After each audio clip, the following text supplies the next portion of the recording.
క్రీస్తు నామంలో నా కృతజ్ఞతలు తెలియజేసుకుంటున్నానండి. అలాగే నన్ను వాక్యంలో పెంచి వాక్యాన్ని నాకు నేర్పించినటువంటి జయశాలి తాతయ్య గారికి నాకు ఈ అవకాశాన్ని ఇచ్చినందుకు క్రీస్తు నామంలో కృతజ్ఞతలు తెలియజేసుకుంటున్నాను. అలాగే కూడి వచ్చిన మీ అందరికీ క్రీస్తు వారి నామంలో నా వందనాలు తెలియజేసుకుంటున్నాను. ప్రియమైన దేవుని వారలారా, వ్యాపారాల నిమిత్తమో ఉద్యోగాల నిమిత్తమో ఏదో ఒక పని నిమిత్తమో మనుషులు ఇంటిని విడిచి బయటికి వెళ్ళేటప్పుడు మనుషులందరి మనస్సుల్లో ఒక భయం ఖచ్చితంగా ఉంటుంది. ఇంటి నుండి బయటికి వెళ్ళిన వారు, ఇల్లు విడిచి బయటకు అడుగుపెట్టిన వారు మళ్ళీ క్షేమంగా ఇంటికి తిరిగి వస్తారా లేదా? వ్యాపారం చేసుకున్న వాళ్ళు కానీ, ఉద్యోగాలు చేసుకునేవారు కానీ, ఏ పని చేసిన వారైనా, ఏ పని నిమిత్తమైనా మనం ఇంటిని విడిచి బయటికి వెళ్ళేటప్పుడు మళ్ళీ క్షేమంగా ఇంటికి తిరిగి వస్తామో లేదో అనే భయం మనుషులందరిలోనూ ఉంటుంది. ఎందుకు ఈ భయం ఉంటుంది? ఎందుకు ఈ భయం అనేది మనుషులందరిలోనూ ఉంటుందంటే, ఈరోజు ఈ ప్రపంచంలో జరుగుతున్న ప్రమాదాలు, విపత్తులు ఇవన్నీ చూస్తునేటప్పుడు మనిషికి నిజంగానే బయటికి వెళ్ళాలంటేనే భయం వేస్తుంది. ఈరోజు చూడండి, ఏదో పని మీద బయటికి వెళ్ళిన వారు ప్రమాదంలో మరణిస్తున్నారు. మళ్ళీ ఇంటికి తిరిగి వచ్చేస్తారని అనుకుంటారు. మళ్ళీ ఇంటికి క్షేమంగా వస్తారు అనే ఆలోచనతోనే, అనే నమ్మకంతోనే వెళ్తారు. కానీ వాళ్ళు క్షేమంగా ఇంటికి రారు. ఇంటి నుండి బయటికి వెళ్ళిన వారు చనిపోతున్నారు. ఊహించని రీతిలో ఎన్నో ప్రమాదాలు మనం రోజు కూడా మన మొబైల్ ఫోన్స్లో కానీ, టీవీలో కానీ, న్యూస్ పేపర్స్లో కానీ మనం చూస్తున్నప్పుడు ఖచ్చితంగా ఎక్కడో ఒక చోట ఏదో ఒక ప్రమాదం జరుగుతూనే ఉంటుంది. రోడ్డు ప్రమాదంలో ఇంతమంది మరణించారని, లారీ కారు ఢీకొట్టడం వల్ల ఇంతమంది మరణించారని, ఇలా ఎన్నో మనం చూసినప్పుడు ఆ వార్తను చదివి మనం ఏమనుకుంటామంటే, అయ్యో ఎందు నిమిత్తం బయటికి వెళ్ళారో, వెళ్ళిన వారు మళ్ళీ తిరిగి వస్తారనే ఆశతో ఎదురు చూస్తారు కదా, కానీ రాలేదే. చాలా ఆనందంగా టాటా చెప్పి వెళ్తున్నాను అని, కానీ మళ్ళీ ఇంటికి తిరిగి రాలేకపోయారే. మొన్న ఆదివారం కూడా విశాఖపట్నంలో ఒక పెద్ద యాక్సిడెంట్ జరిగింది, బిహెచ్పివి దగ్గర. ఏది ఎవరిది తప్పనంటే, అన్నీ కూడా సిగ్నల్ వేసినప్పుడు ఆగి ఉన్నాయి. ఆగి ఉన్న బళ్ళుని ఒక లారీ అలా గుద్దుకుంటూ వెళ్ళిపోయింది. చాలామంది చనిపోయారు. కూతురు ఎదురుగానే తండ్రి చనిపోయాడు. ఇంకా చాలామంది కూడా వెంటనే చనిపోయారు. అదంతా కూడా రక్తం. మరి వాళ్ళు ఏమనుకుంటారు చెప్పండి? ఉదయం ఇంటి దగ్గర నుంచి బయలుదేరినప్పుడు వాళ్ళు ఏమనుకొని బయలుదేరి ఉంటారు? మళ్ళీ ఇంటికి నేను తిరిగి వస్తాను, ఆ పని ఈ పని చూసుకుంటాను అని అనుకునే వాళ్ళు ఇంటి నుంచి బయటికి వెళ్ళే ఉంటారు. కానీ ఎంత పెద్ద ప్రమాదం జరిగింది. ఇలా ఎంతోమంది మన రోడ్డు మీద ప్రయాణిస్తునేటప్పుడు, ఏదో ఒక పని మీద బయటికి వెళ్ళేటప్పుడు నిజంగా మన గుండెల్లో ఒక రకమైన భయం. ఇలాంటివన్నీ చూస్తున్నాం కనుక. మరి దేవుడు దీని విషయమై బైబిల్లో ఏమని వ్రాయించాడు, దేవుడు బైబిల్లో దీనికోసం ఏమని చెబుతున్నాడు అనేది ఒకసారి మనం బైబిల్ తెరిచి చూసినట్లయితే, ఇర్మియా గ్రంథం 21వ అధ్యాయం 9వ వచనం చూడండి. ఇర్మియా గ్రంథము 21వ అధ్యాయము 9వ వచనం. ఇర్మియా గ్రంథం 21వ అధ్యాయం 9వ వచనం మనం చూస్తే, ఈ పట్టణములో నిలిచివారు కత్తి వలన గాని, క్షామం వలన గాని, తెగులు వలన గాని చచ్చెదరు. మేలు చేయుటకు కాదు, కీడు చేయుటకే నేను ఈ పట్టణమునకు అభిముఖుడనైతిని గనుక బయటికి వెళ్ళి మిమ్మును ముట్టడి వేయుచున్న కల్దీలకు లోబడు వారు బ్రతుకుదురు. ఇక్కడ దేవుడు మాట్లాడుతూ ఏమంటున్నాడంటే, ఈ పట్టణములో నిలిచివారు కత్తి వలన గాని, క్షామం వలన గాని, తెగులు వలన గాని చచ్చిపోతారు. దేని వల్ల చచ్చిపోతారటండి? కత్తి వలన, క్షామం వలన, తెగులు వలన చచ్చిపోతారు. అయితే మేలు చేయడానికి కాదు, కీడు చేయడానికే నేను ఈ పట్టణానికి అభిముఖున్నైతిని. నేను ఈ పట్టణానికి ఏం చేయాలనుకుంటున్నాను? కీడు చేయాలి అనుకుంటున్నాను. అలా కీడు చేయాలని అనుకునే నేను ఈ పట్టణానికి అభిముఖుడినైతిని గనుక బయటికి వెళ్ళి మిమ్మును ముట్టడి వేయించిన కల్దీలకు లోబడి వారు బ్రతుకుదురు. దోపుడు సొమ్ము దక్కినట్లుగా వారి ప్రాణము వారికి దక్కును. ఈ పట్టణము బబులోను రాజు చేతికి అప్పగింపబడును. అతడు అగ్ని చేత దాన్ని కాల్చివేయును. ఇదే యెహోవా వాక్కు. ఈ పట్టణాన్ని నేను నాశనం చేయాలనుకుంటున్నాను. తెగులు చేత, క్షామం చేత, కత్తి చేత మొత్తం అందరినీ కూడా నేను నాశనం చేయాలని అనుకుంటున్నాను. అలా అనుకుంటున్నప్పుడు మీరందరూ కూడా కల్దీలకు లోబడాలి. అలా ఎవరైతే లోబడతారో వాళ్ళు వారి ప్రాణాన్ని ఏం చేస్తారటండి? దక్కించుకుంటారట. వాళ్ళ ప్రాణాన్ని దక్కించుకుంటే కల్దీలకు లోబడి వారు బ్రతుకుదురు. దోపుడు సొమ్ము దక్కినట్లుగా వారి ప్రాణము వారికి దక్కును. వారి ప్రాణం ఎలా దక్కుతుందటండి? వాళ్ళకి దోపుడు సొమ్ము దక్కినట్లుగా వారి ప్రాణం వారికి దక్కుతుందట. అదేంటి దోపుడు సొమ్ము దక్కినట్లుగా ప్రాణం దక్కడం ఏంటండి? సహజంగా దోపుడు సొమ్ము అంటే ఏంటి చెప్పండి? దోపుడు సొమ్ము అంటే దోచుకున్నది. దాన్ని ఎవరైనా మనం మంచిగా చూస్తాం ఏంటండి? ఎలా చూస్తాం? అమ్మో ఇది దోపుడు సొమ్మా, ఇది మంచిది కాదు అంటే దాని మీద మనకి మంచి అభిప్రాయం ఉండదు. దోపుడు సొమ్ము అనేసరికి మనం ఇది దోచుకున్నది, ఎవరో కష్టం, ఎవరో సంపాదించింది, ఎవరో కూడగట్టుకున్నది ఇదంతా, దాన్ని మనం దోచుకుంటే దాన్ని ఏమంటామంటే దోపుడు సొమ్ము అంటాం. మరి ఇక్కడ దేవుడు ప్రాణాలను ఎలా దక్కించుకుంటారట? దోపుడు సొమ్ము దక్కించుకున్నట్టుగా ప్రాణం దక్కించుకుంటారట. ఎలా దక్కించుకుంటారు? దోపుడు సొమ్ము దక్కించుకున్నట్టు ప్రాణం ఎలా దక్కించుకుంటారు? ఇంకొక సందర్భం చూద్దాం. అది ఇర్మియా గ్రంథం 38వ అధ్యాయం 1వ వచనం చూడండి. ఇర్మియా గ్రంథం 38వ అధ్యాయం 1వ వచనం. ఇర్మియా గ్రంథము 38వ అధ్యాయము 1వ వచనము. యెహోవా ఇలాగ సెలవిచ్చుచున్నాడు, ఈ పట్టణములో నిలిచిన్న వారు ఖడ్గము చేతనైనను, క్షామము చేతనైనను, తెగులు చేతనైనను చతురు గాని కల్దీల యొద్దకు బయలువెళ్ళువారు బ్రతుకుదురు. దోపుడు సొమ్ము దక్కించుకున్నట్లు తమ ప్రాణము దక్కించుకొని వారు బ్రతుకుదురు. ఇక్కడ కూడా అదే మాట. మీరు కల్దీలకు లోబడండి. మీరు కల్దీలకు లోబడితే మీ ప్రాణాలు ఎలా దక్కించుకుంటారు? దోపుడు సొమ్ము దక్కించుకున్నట్టు దక్కించుకుంటారు. దోచుకున్న సొమ్ము దక్కించుకున్నట్టు దక్కించుకుంటారు. అంటే యుద్ధం చేసిన తర్వాత వాళ్ళు ఏం సంపాదించుకుంటారంటే దోపుడు సొమ్ముని. సహజంగా యుద్ధం జరిగిన తర్వాత ఏం పంచుకుంటారు? దోపుడు సొమ్ముని పంచుకుంటారు. మరి అలాంటి దానితో దేవుడు ఏమంటున్నాడంటే దోపుడు సొమ్ము నువ్వు ఎలా దక్కించుకుంటావో అలాగే నీ ప్రాణాన్ని కూడా నువ్వు దక్కించుకుంటావు అంటున్నాడు. ఇంకొక మాట చూద్దాం. ఇర్మియా గ్రంథం 39వ అధ్యాయం. ఇర్మియా గ్రంథం 39వ అధ్యాయం 18, 19 వచనాలు. 18వ వచనం. ఇర్మియా గ్రంథం 39వ అధ్యాయం 18వ వచనం చూడండి. నీవు నన్ను నమ్ముకొంటివి గనుక నిశ్చయముగా నేను నిన్ను తప్పించదను. నీవు ఖడ్గము చేత పడవు, దోపుడు సొమ్ము దక్కించుకున్నట్లు నీ ప్రాణమును నీవు దక్కించుకొందువు. ఇదే యెహోవా వాక్కు. అందుకే దేవుడు ఎవరితో మాట్లాడుతున్నాడు ఈ మాట? 15వ వచనం చూడండి. ఇర్మియా గ్రంథం 39వ అధ్యాయం 15వ వచనంలో, ఇర్మియా బందీ గృహశాలలో ఉండగా యెహోవా మాట అతనికి ప్రత్యక్షమే ఇలాగు సెలవిచ్చెను, నీవు వెళ్ళి కూషీడగు ఏబెద్మెలెకుతో ఇట్లనము, ఇశ్రాయేలు దేవుడును సైన్యములకు అధిపతియు నగు యెహోవా ఇలాగు సెలవిచ్చుచున్నాడు. ఇర్మియా గారు ఎక్కడున్నారటండి? బందీ గృహశాలలో ఉన్నారు. ఇర్మియా గారిని ఏం చేశారు? బంధించేశారు.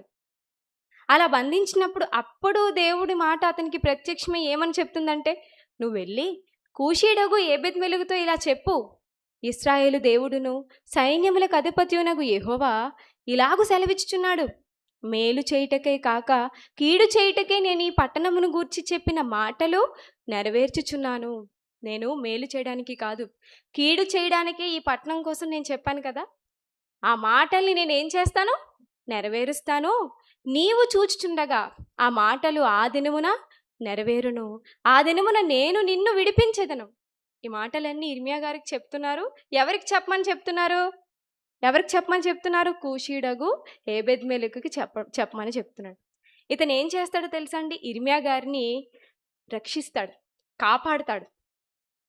దైవజనుడైనటువంటి ఇర్మియా గారిని, ప్రవక్త అయినటువంటి ఇర్మియా గారిని ఇతను కాపాడుతాడు, రక్షిస్తాడు.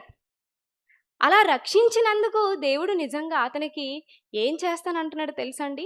మేలు చేయుటకై కాక కీడు చేయుటకే నేను ఈ పట్టణమును గూర్చి చెప్పిన మాటలు నెరవేర్చుచున్నాను.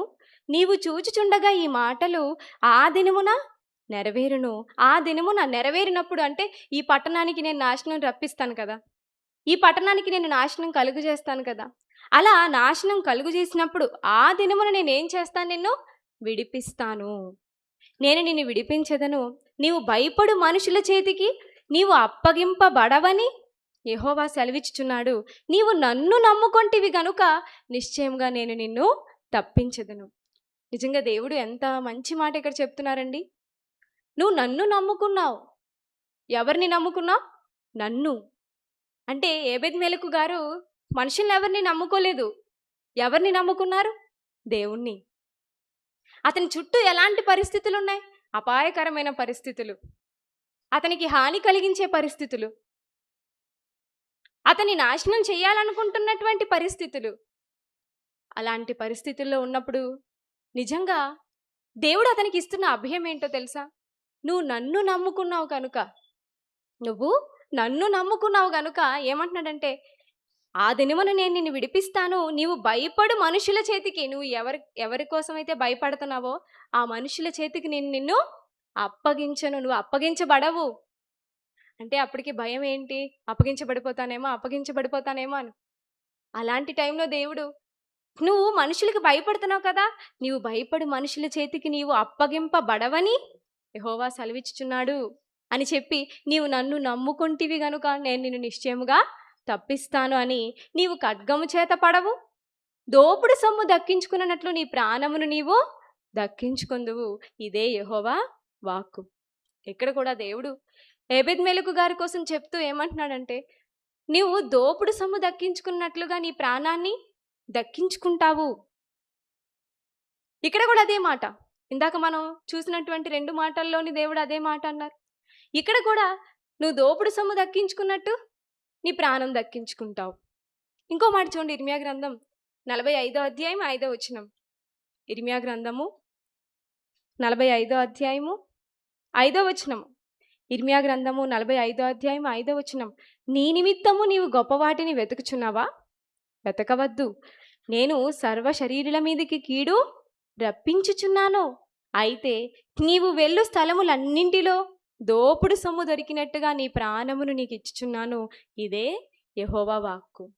నువ్వు వెళ్ళే ప్రతి చోట, ఏ చోటికి వెళ్తే ఆ చోటికి నువ్వు నీ నిమిత్తం నువ్వు గొప్పవాటిని నువ్వు వెతకద్దు అని చెప్పి ఏమంటున్నాడండి?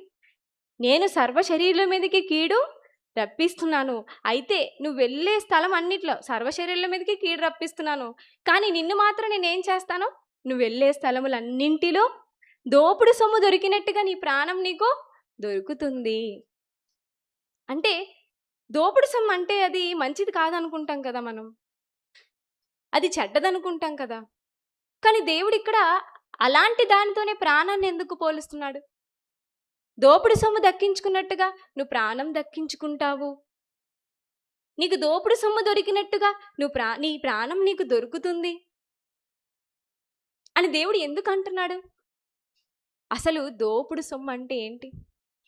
దోపుడు సొమ్ము అంటే యుద్ధం చేసిన తర్వాత ఏమీ కష్టపడరు, ఏమీ సంపాదించరు, శ్రమ లేకుండా వచ్చేదే దోపుడు సొమ్ము. శ్రమ లేకుండా, కష్టపడకుండా వాళ్ళు సంపాదించిన దాన్నే ఏమంటారంటే దోపుడు సొమ్ము అంటారు. అంటే యుద్ధం అయిపోయిన తర్వాత వాళ్ళ యుద్ధంలో గెలిచినప్పుడు వాళ్ళకి ఏం దక్కుతుంది? దోపుడు సొమ్ము పంచుకుంటారు వారు దానివల్ల సంపాదన ఎక్కువ చేసుకుంటారు. దీన్నే కదా మనం దోపుడు సొమ్ము అంటాం. కానీ ఇక్కడ దేవుడు, నీ ప్రాణమే నీకు ఒక దోపుడు సొమ్ముగా ఉంది, నీ ప్రాణాన్నే నీకు నేను దోపుడు సొమ్ముగా ఇస్తున్నాను అంటే, మనం దోపుడు సొమ్ము అనేసరికి అది మంచిది కాదని అనుకుంటాము. కానీ దేవుడే అంటున్నాడు ఇక్కడ, నీ ప్రాణాన్నే నీకు నేను దోపుడు సొమ్ముగా ఇస్తాను. ఇశ్రాయేలీయులకు కూడా దేవుడు చెబుతూ, నిర్గమకాండం 12వ అధ్యాయం 35వ వచనంలో ఏమన్నాడు చూడండి. నిర్గమకాండం 12వ అధ్యాయము 35వ వచనం.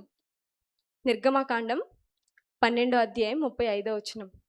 ఇశ్రాయేలీలు మోషే మాట చొప్పున చేసి ఐగుప్తీయుల యొద్ద వెండి నగలును బంగారు నగలును వస్త్రములను అడిగి తీసుకొనిరి. యెహోవా ప్రజల ఎడల ఐగుప్తీయులకు కటాక్షము కలుగజేసెను గనుక వారు వారికి కావలసిన వాటిని ఇచ్చిరి. అట్లు వారు ఐగుప్తీయులను దోచుకొనిరి. ఇశ్రాయేలీలు ఎవరిని దోచుకున్నారటండి? ఐగుప్తీయుల్ని దోచుకున్నారు. ఎవరు చెప్పడం వల్ల? 35వ వచనంలో ఇశ్రాయేలీలు మోషే మాట చెప్పున చేసి ఐగుప్తీయుల యొద్ద నుండి. మోషే మాట చెప్పున చేసి అంటే మోషే గారికి ఎవరు చెప్తారు? దేవుడు చెప్తాడు కదండి. దేవుడు మోషే గారికి చెప్తే మోషే గారు ఇశ్రాయేలీలకు చెప్పారు. అప్పుడు ఇశ్రాయేలీలు మోషే మాట చెప్పున చేసి ఐగుప్తీయుల యొద్ద నుండి, ఐగుప్తీయుల యొద్ద వెండి నగలు బంగారు నగలు వస్త్రాలు ఏం చేశారటండి? అడిగి తీసుకున్నారట. ఇశ్రాయేలీలు ఏమైనా ఆ ఐగుప్తీయుల వెండిని సంపాదించారా? వాళ్ళు ఏమైనా కష్టపడి కొనుక్కున్నారా? లేదు. నగలను ఏమైనా కష్టపడి ఇశ్రాయేలీలు కొనుక్కున్నారా? లేదు. బంగారం ఏమైనా కొనుక్కున్నారా? బంగారు నగలు ఏమైనా కొనుక్కున్నారా? వస్త్రాలు ఏమైనా వాళ్ళు సంపాదించుకున్నారా? సంపాదించుకోలేదు. అయినా సరే ఏం చేశారు వీళ్ళు? వాళ్ళవి వీళ్ళు తీసేసుకున్నారు. దాన్ని ఏమన్నాడు దేవుడు? అట్లు వారు ఐగుప్తీయులను దోచుకొనిరి. అంటే దేవుడే తీసుకోమన్నాడా? దేవుడే తీసుకోమన్నాడు. ఎందుకు తీసుకోమన్నాడండి? మరి దోచుకోవడం తప్పు కదా. అంటే ఈ విషయంలో ఇది న్యాయంగా తీసుకున్నది. ఇశ్రాయేలీల్ని 430 సంవత్సరాలు ఐగుప్తీయులు ఏం చేశారు? బానిసరుకుల్లో ఉంచి శుభ్రంగా వాళ్ళ చేత చేయించాల్సిన పనులన్నీ చేయించుకున్నారు. అందుకే దేవుడు వారి నుండి వీరికి వచ్చేదాన్ని మీరు తీసుకోండి, వెళ్ళి అడిగి తీసుకోండి, అది న్యాయబద్ధమైనటువంటి సొమ్ము. అంటే వాళ్ళవి వీరు తీసుకున్నారు. తీసుకోవడం అంటే వీళ్ళేం సంపాదించలేదు, వీళ్ళేం కష్టపడలేదు, వీళ్ళేమి వాటిని కొనలేదు కష్టపడి, వీళ్ళ కష్టార్జితంతో ఏం కొనలేదు. అయినా సరే వాళ్ళవి వీరు తీసేసుకున్నారు. ఏమైపోయాయి? అప్పుడు వీళ్ళవైపోయాయి అవి. దీన్నే దోపుడు సొమ్ము అంటారు. దీన్నే దోచుకోవడం అంటారు. దీన్నే దోపుడు సొమ్మును సంపాదించడం అంటారు. మరి దేవుడు దీంతో మన ప్రాణాలని ఎలా పోలుస్తున్నాడు? దేనికి పోలుస్తున్నాడు? ఎందుకు దేవుడు అలా చెప్పడం జరిగింది అంటే ప్రియులారా, మనం మన కష్టం లేకుండా, మన ప్రమేయం లేకుండా, లేదా మన శ్రమ లేకుండా సంపాదించిన దాన్నే కదా దోపుడు సొమ్ము అంటున్నాం.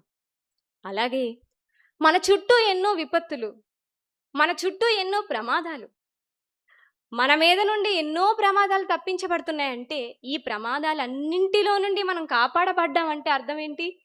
మన ప్రమేయం లేదు, మనంతటా మనం కాపాడబడలేదు. ఎవరు కాపాడబడితే మనం కాపాడబడ్డాం? దేవుడు కాపాడితేనే. పలానా ప్రమాదం నుండి నేను తప్పించబడ్డాను, పలానా ప్రమాదం నాకు రావాల్సింది, నేనే ఆ ప్రమాదంలో మరణించవలసింది, నేనే చనిపోవలసింది, కానీ నేను తప్పించబడ్డానంటే ఎవరి వల్ల తప్పించబడ్డాం? మన వల్ల మనం తప్పించబడ్డామా? మనకి మనంగా ఏమైనా తప్పించబడతామా? లేదు. త్రుటిలో ప్రమాదం తప్పింది అంటే ఒక్క క్షణం నేను అక్కడ ఉన్నానంటే నేను కూడా చనిపోయేదాన్ని, నేను కూడా చనిపోయేవాడిని, ఇంకొద్దిసేపు అయితే నా ప్రాణాలే పోయేవి. ఇలాంటి మాటలు మనం వింటుంటాం కదండి. ఇంకొక క్షణం అయితే అక్కడ నేనే ఉన్నాను, ఆ సమయానికి నాకే అవ్వాల్సిందా గాయం. కానీ నిజంగా నేను తప్పించబడ్డానంటే ఎవరు తప్పించారు మనల్ని? దేవుడు. అప్పుడు మన ప్రమేయం ఉందా? మనం ఏమైనా కష్టపడ్డామా? మనం ఏమైనా దానికోసం శ్రమపడ్డామా? లేదు. దేవుడే మన ప్రాణాన్ని కాపాడాడంటే దేవుడే మన ప్రాణాన్ని మనకు ఎలాగిచ్చాడో తెలుసా? దోపుడు సొమ్ముగా ఇచ్చాడు. మన చుట్టూ ఎన్నో ప్రమాదాలు, మన మీద నుండి ఎన్నో వెళ్ళిపోతుంటాయి, మన కళ్ళ ముందు ఎన్నో జరుగుతుంటాయి, మనం వాటిని కళ్ళతో చూస్తుంటాం. లేదా మనం వెళ్తున్నప్పుడు మనకే అనిపిస్తుంటుంది. కొంతమంది చాలా వేగంగా వెళ్తారు కదండి, అస్సలు భయం ఉండదు. ఎంత వేగంగా వెళ్తారంటే వాళ్ళు చూస్తే మనకు భయం వేస్తుంటుంది పక్క నుండి వెళ్తున్నప్పుడు. అమ్మో, ఏమైనా మనం వెళ్తున్న బండికి మాత్రం చిన్నది అంటుకుంటే మనకి కూడా ప్రమాదం అని. కానీ అలాంటి పరిస్థితుల్లో కూడా మనం కాపాడబడ్డాము అంటే మన ప్రమేయం లేదు, మన కష్టం లేదు, మన శ్రమ లేదు, ఏదీ లేకుండా మనం కాపాడబడ్డాము అంటే దేవుడు మన ప్రాణాన్నే మనకి దోపుడు సొమ్ముగా ఇచ్చాడు. మన ప్రాణాన్నే దేవుడు మనకి ఒక దోపుడు సొమ్ముగా, యుద్ధం జరిగిన తర్వాత ఎలాగైతే శ్రమ లేకుండా, కష్టం లేకుండా వాళ్ళు ఎలాగైతే దాన్ని సంపాదించుకుంటారో, ఎలాగైతే దాన్ని సొంతం చేసుకుంటారో, అలాగే మన చుట్టూ ఎన్నో కష్టమైన పరిస్థితులు, మనకి హాని కలిగించే పరిస్థితులు, మనకి హాని తలపెట్టే పరిస్థితులు ఏమిటి మన చుట్టూ ఎన్ని ఉన్నాయి? రోగాలు ఉన్నాయి, అవునా? ఎన్ని రోగాలు మనకి! మనం ఇంట్లో ప్రశాంతంగా ఉండగలమా అండి? అన్ని కిటికీలు వేసుకొనే ఉంటాం. ఎందుకు? దోమలు వచ్చేస్తాయని, అవునా? దోమలు వస్తే రకరకాలైన రోగాలు వస్తాయి. ఇంకా ఎవరితోనైనా సరే మనం మనస్ఫూర్తిగా ఉంటామా? మనస్ఫూర్తిగా మాట్లాడతామా? వాళ్ళకి ఏ రోగం ఉందో అనుకుంటాం. అంటే అనుక్షణం మనం భయం. యాక్సిడెంట్లో చచ్చిపోతామేమో భయం, రోగంలో చచ్చిపోతామేమో భయం, ఏదో వ్యాధి వచ్చి మనం చచ్చిపోతామేమో భయం, లేదా ఏదో అనుకోకుండా ఏదో దెబ్బ తగిలి మనమే ఇంట్లో పనిచేస్తున్నప్పుడు ఊహించని రీతిగా ఏదో ప్రమాదం మనకు సంభవించి చచ్చిపోతామేమో భయం భయం. కానీ ఇలాంటి భయంలో కూడా, ఇలాంటి పరిస్థితుల్లో కూడా మన ప్రాణం కాపాడబడుతుంది అని అంటే నిజంగా అది దేవుడు మనకిచ్చినటువంటి దోపుడు సొమ్ము. దోపుడు సొమ్ము అంటే మనం అంతా తప్పుగానే అనుకుంటాం. కానీ దేవుడు బైబిల్లో రాయించిన ఇంకో మాట మనం చూడగలిగితే కీర్తనల గ్రంథం చూడండి, 119 అధ్యాయం 162 వచనం. కీర్తనల గ్రంథము 119 అధ్యాయము 162 వచనం. కీర్తనల గ్రంథము 119 అధ్యాయము 162 వచనం చూడండి. విస్తారమైన దోపు సొమ్ము సంపాదించిన వాని వలె నీవిచ్చిన మాటను బట్టి నేను సంతోషించుచున్నాను. ఏమని రాయిస్తున్నారండి ఇక్కడ? విస్తారమైన దోపు సొమ్ము. ఏ సొమ్ము అటండి? విస్తారమైన దోపు సొమ్ము. దోపు సొమ్ము అంటే దోచుకున్న సొమ్ము, కొల్లగొన్న సొమ్ము. మంది కాదది, అంతేనా? మనం కష్టపడ్డామా ఆ దోపుడు సొమ్ము ఏమైనా దోచుకోవడానికి? మనం ఏమైనా పగలు రాత్రి తిండి తిప్పలు మానేసి, నిద్రాహారాలు మానేసి కష్టపడ్డామా వాటి కోసం? ఏది కష్టపడలేదు. కష్టపడకుండా మన చేతికి వచ్చింది అది. అలాంటి దాంతో దేని పోలుస్తున్నాడండి? విస్తారమైన దోపు సొమ్ము సంపాదించిన వాని వలె. అంటే విస్తారంగా దోపుడు సొమ్ము సంపాదిస్తే అతనికి ఎంత ఆనందం అండి, ఎంత ఆనందం! మనం ఏది కష్టపడకుండా ఎవరైనా మనకు డబ్బులు ఇస్తున్నారంటే మనకి ఎలా ఉంటుందండి? ఎంత హ్యాపీ! చాలా హ్యాపీ కదా. 1,00,000 రూపాయలు మనం ఏం కష్టపడలేదు, 1,00,00,000 రూపాయలు మనం ఏం కష్టపడలేదు, కానీ మీకు ఇచ్చారండి, మీకు ఇస్తున్న గిఫ్ట్ అండి అంటే మనం ఎంత ఆనందపడిపోతామండి. బాబోయ్ నాకేనా? విస్తారం మళ్ళీ కొంచెం కాదు, ఓ 50,000 ఓ 40,000 కాదు, 1,00,00,000 రూపాయలు అనుకోండి. 1,00,00,000 రూపాయలు మనం సంపాదించకుండానే మన చేతికి వస్తే మనం ఎలా ఫీల్ అయిపోతాం చెప్పండి? నాకు నిజంగా వచ్చిందంటే నిజంగా ఆనందం మనం నోటితో చెప్పలేము. మనం ఇంకా ఆనందంలో మునిగిపోతుంటాం. అలా దావీదు గారు విస్తారమైన దోపు సొమ్ము సంపాదించిన వాని వలె నీవిచ్చిన మాటను బట్టి నేను సంతోషిస్తున్నాను. అంటే ఆయన దివారాత్రులు దేవుని మాటలు ధ్యానిస్తునేటప్పుడు, దేవుని వాక్యాన్ని ఆయన పరిశీలిస్తునేటప్పుడు ఆయనకు ఎలా అనిపించిందట? ఎంత ఆనందం కలిగిందట? విస్తారమైన దోపు సొమ్ము సంపాదించినంత ఆనందం కలిగిందట. అంటే విస్తారమైన దోపు సొమ్ము సంపాదిస్తే ఎంత ఆనందం, అలా వాక్యం చదువుతుంటే అంత ఆనందం అంట. ఏమండి మనకి ఎప్పుడైనా అలా కలుగుతుందో చెప్పండి? ఎవరికి కలుగుతుందో తెలుసా అండి? నిజంగా మనసు పెట్టి వాక్యం చదువుతున్న వాళ్ళు ఎవరైతే ఉంటారో వాళ్ళకి నిజంగా అలాగే అనిపిస్తుంది. అలా బైబిల్ చదువుతూనే ఉండాలనిపిస్తుంది. చదివేటప్పుడు మనం ఇంకా ఏదో ఉంది, ఇంకా ఏదో ఉంది, ఇంకా పరిశీలించాలని మన పనులన్నీ పక్కన పెట్టి చదవాలనిపిస్తుంటుంది. అప్పుడు మనకి ఎంత ఆనందం అనిపిస్తుంది అంటే, ఆనందం మనం ఎలా చెప్పగలం? నోటితో ఎలా చెప్పగలం? వాక్యం చదువుతునేటప్పుడు నిజంగా ఆనందం అనిపిస్తుందండి చెప్పండి? అనిపిస్తుందా లేదా? అనిపించిందండి ఎవరికైనా వాక్యం చదివినప్పుడు ఆనందం? ఎవరికి అనిపించింది చేతులు ఎత్తండి. ఓకే, అంటే నిజంగా మనకు అనిపించిందంటే అర్థం ఏంటి? మనం మనసు పెట్టి ఇది నా కోసం దేవుడు రాయించాడనే చదువుతున్నాం గనక. నిజంగా మన మనసంతా చాలా ప్రశాంతంగా ఉంటుందండి మనం వాక్యం చదివినప్పుడు.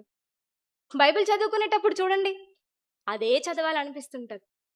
అలా మనం కూడా ఆనందపడిపోతుంటుంటాం. ఆనందం కలుగుతుంటది. ఆ ఆనందం ఎలా ఉందో చెప్తున్నారు ఆయన భక్తుడు. ఏమని తెలుసా? విస్తారమైన దోపు సొమ్ము సంపాదించినంత ఆనందంగా ఉంది. మీరిచ్చిన వాక్యం, మీరిచ్చిన మాటలు చదువుతుంటే విస్తారమైన దోపు సొమ్ము సంపాదించినంత ఆనందం. అంటే దేవుడు మనకి వాక్యం ఇచ్చాడు. అవునా అండి? ఏమండి, మన చేతిలోకి ఎలా వచ్చింది చెప్పండి వాక్యం? మనమేమైనా కష్టపడ్డామా? చెప్పండి. దేవుడు మన చేతిలోనికి దీన్ని తీసుకొని రావడానికి ఎంతమంది ద్వారా దీన్ని మన చేతికి పంపించాడు? జాన్ గోటన్బర్గ్ పుట్టడం ఏంటి? ఆయన మొట్టమొదటిగా బైబిల్‌ని ముద్రించడం ఏంటి? ఇదంతా ఎవరి సంకల్పం మేరకు జరిగింది? దేవుని సంకల్పం. మన కష్టం లేదు. కానీ దేవుడు మనందరం చదువుకునేటట్టుగా, మనందరం చదవడానికి వీలు కలిగినట్టుగా మన చేతిలోనికి దీన్ని ఈరోజు తీసుకొచ్చాడంటే దీని వెనక ఎంతోమంది కృషి ఉంది. బైబిల్ ఊరకనే మన చేతిలోకి వచ్చిందండి? సులభంగా వచ్చేసిందా? ఎంత కష్టం. దీన్ని ఎంతమంది ముద్రించారు? ఎంతమంది ఎన్ని భాషల్లోనికి దాన్ని అనువదించారు? ఇవన్నీ వారు కష్టపడబట్టి ఈరోజు మనం చదువుకుంటున్నాం. అంటే మన కష్టం లేదు, మన ప్రమేయం లేదు, మన దగ్గరికి వచ్చింది. అందుకే ఆయన ఏమంటున్నారంటే, అది దాన్ని చదువుతునేటప్పుడు నాకు ఎంత ఆనందం కలుగుతుందంటే, విస్తారమైన దోపు సొమ్ము సంపాదించినప్పుడు కలిగే ఆనందం ఎలా ఉంటుందో అలా ఉంది అంటున్నాడు. అంటే దేవుడు మనం అడగక ముందే, మన ప్రమేయం లేకుండానే, మనం ఏం కోరక ముందే దేవుడు మన ప్రాణాన్ని కాపాడుతున్నాడు. ప్రాణాన్ని కాపాడమే కాదు, మనకి కావలసినటువంటి వాక్యాన్ని కూడా దేవుడు మనకి ఇచ్చాడు. అంటే మనం ప్రతిదినం బయటికి వెళ్తున్నప్పుడు దేని నిమిత్తం అయితే భయపడతామో, దేనికోసమైతే భయపడతామో, దేవుడు నిజంగా ఆ భయం మనలో ఉంటున్న దాన్ని చూసి మన ప్రమేయం ఏది లేకుండానే, మనం ఏమాత్రం కష్టపడకుండానే దేవుడు మన ప్రాణాలను కాపాడుతున్నాడు. ఎలాగో తెలుసా? దోపుడు సొమ్ము మనకి దక్కినట్టుగా దేవుడు ప్రాణాన్ని కాపాడుతున్నాడు. మరి అలా కాపాడుకున్న వారు ఎవరైనా బైబిల్లో ఉన్నారంటే చూద్దాం ఒకసారి. యెహోషువ గ్రంథం 6వ అధ్యాయం 25వ వచనం. యెహోషువ గ్రంథం 6వ అధ్యాయము 25వ వచనం. యెహోషువ గ్రంథం 6వ అధ్యాయం 25వ వచనం చూడండి. రాహాబు అనే వేశ్య యెరికోను వేగు చూచుటకు యెహోషువ పంపిన దూతలను దాచిపెట్టి ఉండెను గనుక అతడు ఆమెను, ఆమె తండ్రి ఇంటి వారిని, ఆమెకు కలిగిన వారిని అందరినీ బ్రతుకనిచ్చెను. ఆమె నేటి వరకు ఇశ్రాయేలీయుల మధ్య నివసించుచున్నది. ఏమండి, ఇక్కడ రాహాబు అనే వేశ్య, ఈమె ఏం చేశారో మనకు తెలుసు కదండి. నిజంగా యెరికో పట్టణాన్ని నాశనం చేయాలనుకుంటున్నప్పుడు యెరికో పట్టణాన్ని వేగు చూడడానికి వచ్చినటువంటి వారిని ఈమె ఏం చేశారు? దాచిపెట్టారు. అలా ఈమె దాచిపెట్టినందుకు ఏం చేశారట? రాహాబు అను వేశ్య యెరికోను వేగు చూచుటకు యెహోషువ పంపిన దూతలను దాచిపెట్టి ఉండెను గనుక అతడు ఆమెను, ఆమె తండ్రి ఇంటి వారిని, ఆమెకు కలిగిన వారిని అందరినీ బ్రతుకనిచ్చెను. ఆమె నేటి వరకు ఇశ్రాయేలీయుల మధ్య నివసిస్తుంది. ఆమె ప్రాణాలే కాదటండి, ఆమె ఇంటి వారి ప్రాణాలు కూడా రక్షించబడ్డాయట. ఏమండి, నిజంగా ఈవిడ ప్రాణాలు ఎలా దక్కాయి? దోపుడు సొమ్ము దక్కినట్టుగా దక్కలేదు. ఎందుకంటే ఆ పట్టణం నాశనం అయిపోతుంది. నాశనం అయిపోతున్నప్పుడు నువ్వే కాపాడబడ్డావంటే, నీ ఇంటి వారే కాపాడబడ్డారంటే అదేంటది? అదే దేవుడు నీకు ఇచ్చిన గిఫ్ట్. మన ప్రాణం కాపాడబడ్డం, మన ప్రాణాన్ని దేవుడు నిలపడమే దేవుడు మనకిచ్చిన విలువైన బహుమతి. ఇక్కడ నిజంగా ఆ పట్టణాన్ని నాశనం చెయ్యాలి అనుకున్నప్పుడు రాహాబు అనే వేశ్య నిజంగా వారిని దాచినందుకు ఆమె మాత్రమే కాదు, ఆమె ఇంటి వారు కూడా ఏమయ్యారటండి? కాపాడబడ్డారు. అంటే చుట్టూ పరిస్థితులు ఎలాగున్నాయి? బాగోలేవు. చుట్టూ కూడా పరిస్థితులు అనుకూలంగా లేవు, ప్రతికూలంగా ఉన్నాయి. అప్పుడు అలాంటి సమయంలో కూడా నువ్వు రక్షించబడ్డావంటే అది దేవుడే మనకిచ్చినటువంటి విలువైన బహుమతి. మన ప్రాణం మనకి దక్కిందంటే చాలు. ఏమండి, ఏదైనా ప్రమాదం వస్తుంది అనుకోండి, మనం ఏం చేస్తాం చెప్పండి? ఏదైనా ప్రమాదం మన మీదకి వస్తున్నాడు, ముంచుకొని వస్తున్నాడు, మనం ఏం చేస్తామండి? బీరువాలో బంగారం ఉండిపోయింది, తెచ్చుకోవాలి, ఆగండి అని అంటే ఆగుతుంది ఆ ప్రమాదం? బీరువాలో వెండి ఉండిపోయింది, ఆగు, నేను తెచ్చుకోవాలి బాబోయ్, అది నాకు అవసరం అని అంటే ప్రమాదంలో ఏమైపోతాం? చచ్చిపోతాం.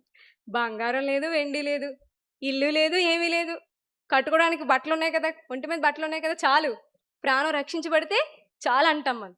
అంతే కదండి. మనం ఆ పరిస్థితి మనకు వచ్చినప్పుడు సునామీ వస్తుంది అనుకోండి, అలా మన మీదకి వస్తున్నాడు, మనం వెంటనే ఇంట్లోకి వెళ్ళి బంగారం తీసుకొని వస్తాను అనుకున్నాం అనుకోండి, అంతే ఇంకా సునామీలో కొట్టుకొని వెళ్ళిపోతాం. అంటే అప్పుడు మనం ఏం చేస్తాం తెలుసా అండి, మనకి మన ప్రాణం మీదే ఫోకస్. అంటే నా ప్రాణం నేను దక్కించుకోవాలి అంతే, ఏదేమైపోతే నాకెందుకు, పక్కనున్న వాళ్ళ ప్రాణం కాపాడదాం అనే ఆలోచన ఉండదు. నా ప్రాణం నేను కాపాడుకుంటే చాలు. ముందు నా ప్రాణం నేను దక్కించుకున్నానా లేదా, ఎంత స్వార్థంతో అడుగులేస్తామండి అప్పుడు మనం. పక్కన ఉన్న వాళ్ళు ఏమైపోతే అయిపోని, కానీ నా ప్రాణం నేను రక్షించుకోవాలి. అదిగో మరి నా బండి ఉండిపోయింది అక్కడంటే, బండి పోతే పోయింది మళ్ళీ కొనుక్కోవచ్చు. బట్టలు పోతే పోయి మళ్ళీ కొనుక్కోవచ్చు.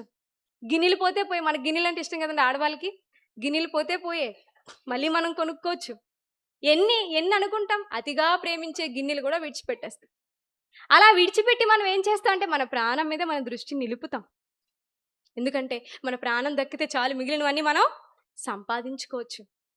కానీ అలా ప్రాణం దక్కించేది ఎవరంటే, ఆ ప్రాణం నిలబెట్టేది ఎవరంటే దేవుడు మాత్రమే. ఎలా నిలబెడతాడంటే, దోపుడు సొమ్ము దక్కించుకున్నట్టుగా దేవుడు మన ప్రాణాల్ని మనకి దక్కిస్తాడు. మనకు అలా మన ప్రాణాన్ని ఇస్తాడు దేవుడు, కాపాడుతాడు దేవుడు ఆ క్షణంలో. ఆ క్షణం మనం ఆ పరిస్థితి చూస్తే, ఏదైనా ప్రమాదం జరిగినప్పుడు ఆ పరిస్థితిని మనం చూసినప్పుడు, ఎవరున్నారో కానీ ఇందులో చచ్చిపోయారండి, అలా జరిగింది అనేస్తాం మనం. అంతే కదండి. ఆ జరిగినటువంటి ఆ ప్రమాదం, ఆ చోటు, అదంతా చూస్తే మనం ఏమనుకుంటాం, చచ్చిపోయారు, స్పాట్ డెడ్, ఇలాగే మాట్లాడతాం కదండి. కానీ బ్రతికారు అనుకోండి, ఎలా బ్రతికేశారు ఇలాగంటారు మళ్ళీ. ఎలా బ్రతికేశారండి, అంత జరిగినా సరే ఎలా బ్రతికేశారు, ఎలా బ్రతికారన్న ఆ ఆశ్చర్యం ఎవరి వల్ల మనకు వచ్చిందంటే దేవుడి వలన వచ్చింది.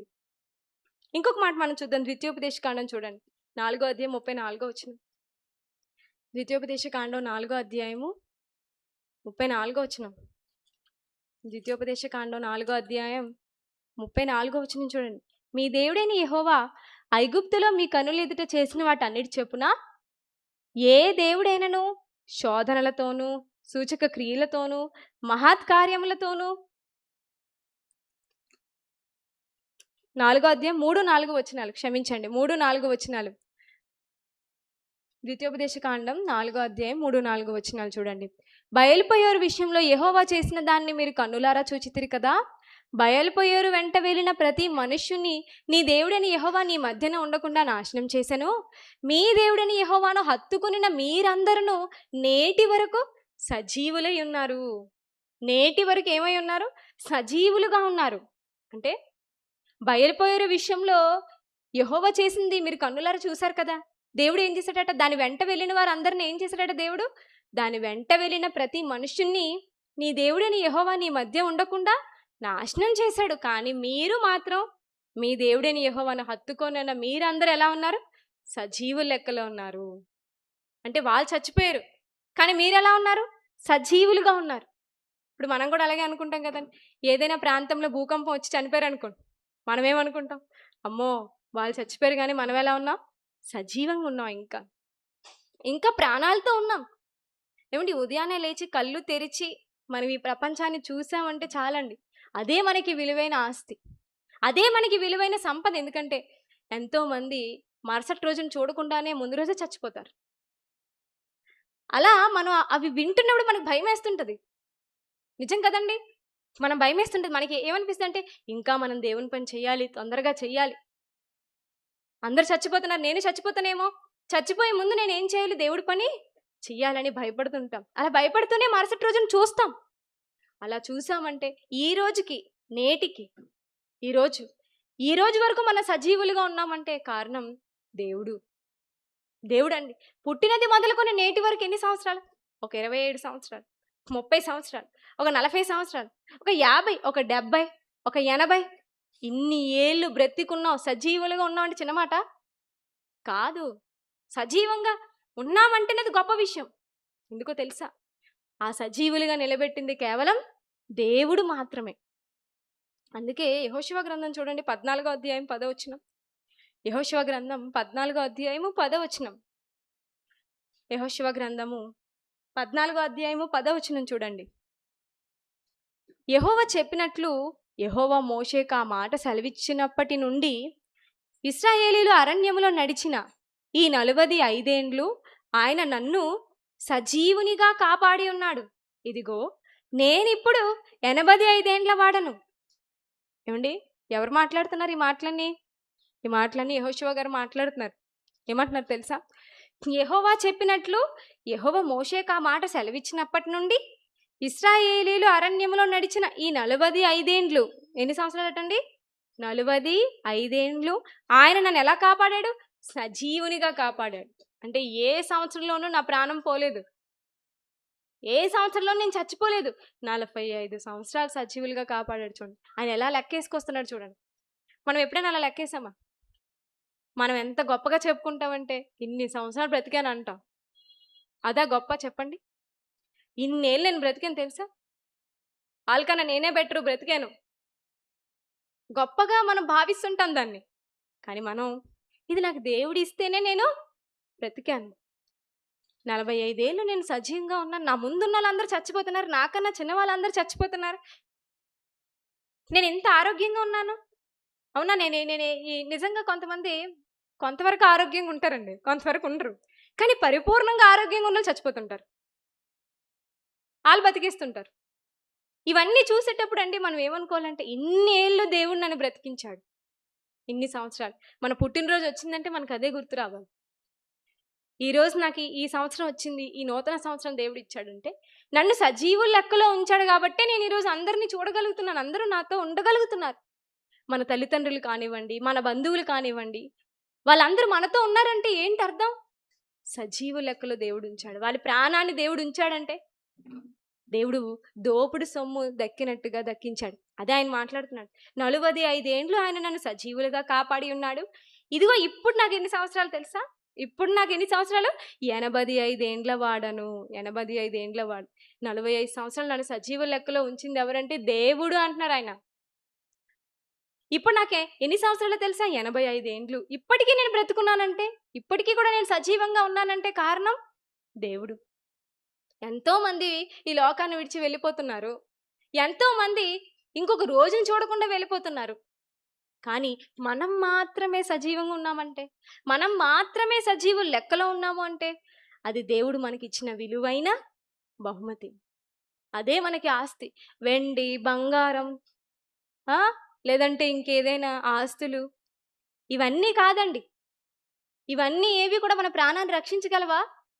ఉగ్రత దినమందు బంగారం రక్షించదు మన ప్రాణం, వెండి రక్షించదు. కానీ మన బంగారం ఎంత బాగా దాచుకుంటాం? బైబిల్ అయినా మనం అలా దాచుకోము, బంగారం అంత బాగా దాచుకుంటాం కదండి. బైబిల్ అయినా అలా అలా బ్యాగ్లో పెట్టేస్తాం మనం, బంగారం అయితే బీరువాలో పెడతాం. అంటే మనం నిజంగా దేనికి విలువిస్తాం? దానికి విలువిస్తాం, కానీ అది మన ప్రాణం కాపాడదు.